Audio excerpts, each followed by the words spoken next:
Bonjour à tous, aujourd'hui on va faire ensemble une tarte au citron meringuée. On va tout faire à la main, de la pâte à la meringue en passant par la crème citron. Tous les ingrédients seront dans la description au cas où. Pour la pâte, il faut donc 250 g de farine, 100 g de beurre, 125 g de sucre et un œuf. L'œuf et le sucre étant deux aliments qui ne se mélangent pas très bien, on va s'en occuper en premier. Avec une fourchette, on va les battre jusqu'à ce que ça blanchisse.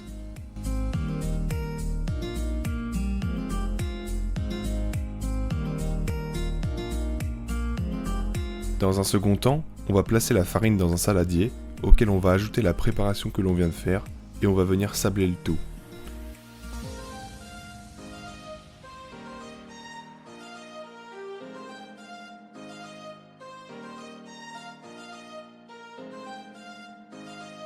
Lorsque c'est fait, on ajoute le beurre pommade et on va travailler le tout jusqu'à l'obtention d'une pâte homogène.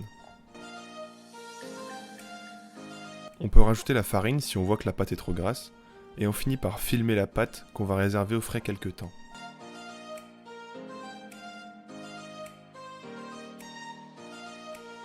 Pendant ce temps-là, on peut passer à la crème citron, et pour ça, rebelote, il faut 3 citrons, 30 g de beurre, 125 g de sucre, 3 œufs, ainsi qu'un gélifiant. Moi je vais utiliser une feuille de gélatine.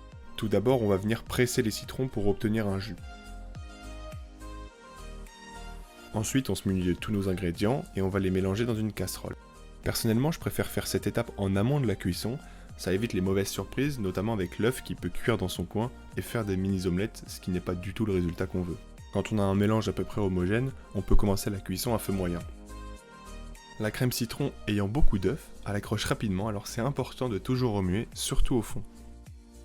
Si tout se passe bien, en quelques minutes on va rapidement avoir une crème qui épaissit.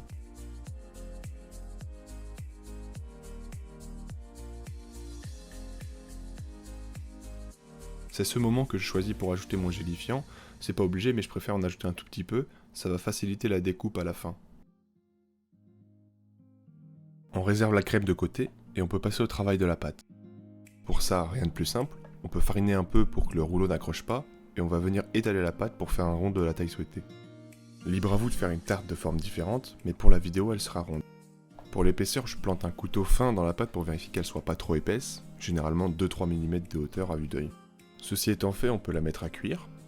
Pour la cuisson, généralement je mets entre 10 et 15 minutes à 180 degrés, tout en regardant régulièrement, à partir de 10 minutes, si la pâte ne dort pas trop. Une fois cuite, on va ajouter la crème citron chaude. En étant chaude, la crème va remplir toute seule l'espace et avoir un côté brillant en refroidissant. On va laisser tout ça refroidir idéalement une nuit, et le lendemain on va s'occuper de la meringue. Pour ma recette, j'utilise 50 g de sucre pour un blanc d'œuf, et j'adapte selon la taille de la tarte. Là je fais une tarte pour 8 personnes environ, donc je choisis d'utiliser 3 œufs et 150 g de sucre.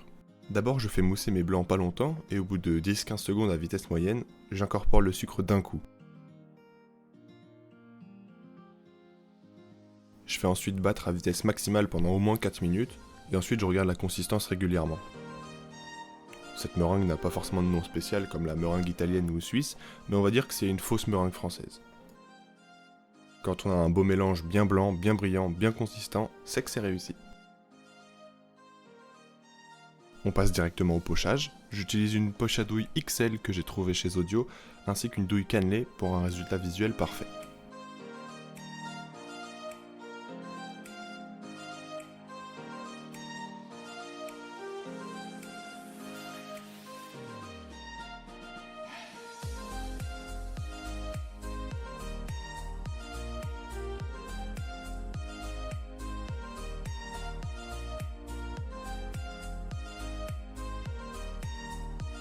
Je colore rapidement la meringue avec un chalumeau, et ensuite c'est prêt. Au final, on a une tarte citron meringuée adaptable selon les goûts de chacun.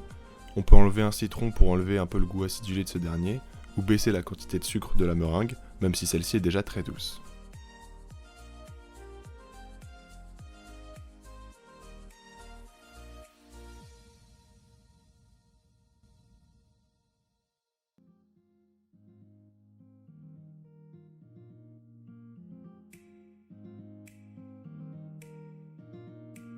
Merci de votre attention et n'hésitez pas à poser vos questions en commentaire si vous en avez.